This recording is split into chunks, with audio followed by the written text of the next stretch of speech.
Call the hearing to order, and Secretary Nicholson, welcome. Welcome, and thank you for joining us to discuss something of great importance to you and to us and to all Americans, the budget for the Department of Veterans Affairs. Our purpose today is to learn more about the President's budget request for 2008 for the VA and later years so that we can determine whether it is adequate to meet our commitments to the veterans who have served this country so well and so honorably. Your testimony and answers to our questions will help inform us as to how we will put together our budget resolution providing for veterans' benefits. Today, there are more than 23 million veterans. More and more of these veterans are relying on VA health care each year. If I could have chart number 1, just to show you graphically what I'm talking about. The number of VA health care patients continues to rise. As you can see here, it is well above 5 million in that particular case, a substantial number. According to the Veterans Department, in 2008, the VA will provide health care to more than 5 million veterans, as shown on this chart, and 500,000 non-veterans.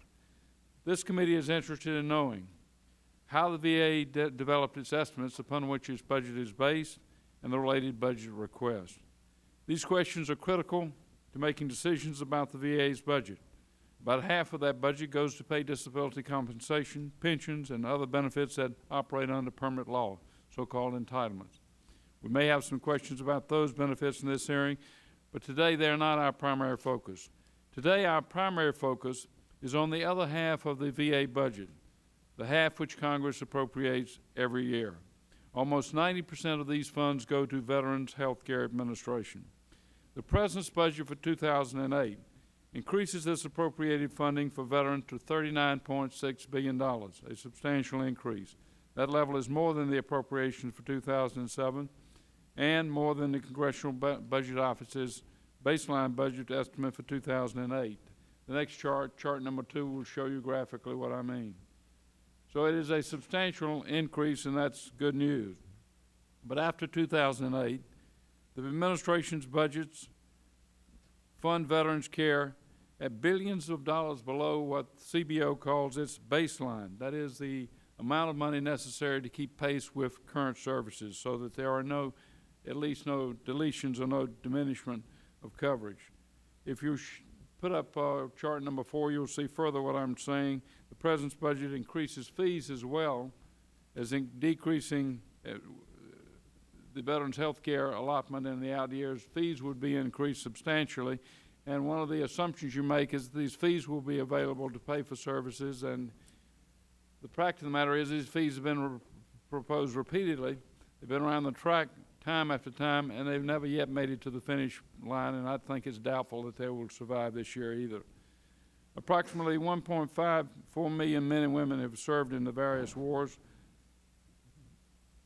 Let me go on here. Some of the veterans who have served and have sustained significant injuries, particularly in the current war in Iraq, have sustained traumatic brain injuries and spinal cord injuries, and VA health care will be absolutely critically important to them for years to come.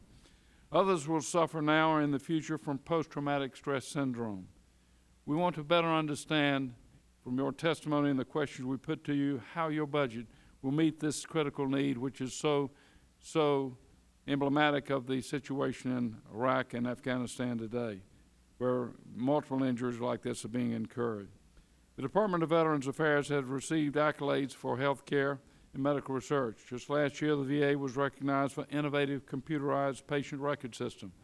I have a daughter and a son-in-law at Duke, and they both work from time to time in the VA hospital. They've told me it's a good system. It's a system that's user-friendly but also very comprehensive, and we commend you for that.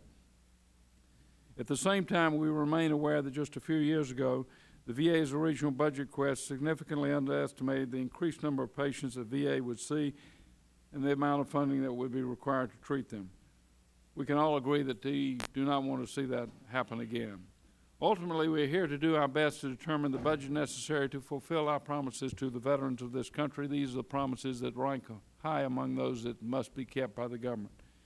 We want to see that the promises that we've made to them, particularly in the area of veterans health care, will be honored, not only carried out and fulfilled, but done in the best possible form, so that they get medical care at the VA medical care system that is equal to any care they would receive anywhere in the country.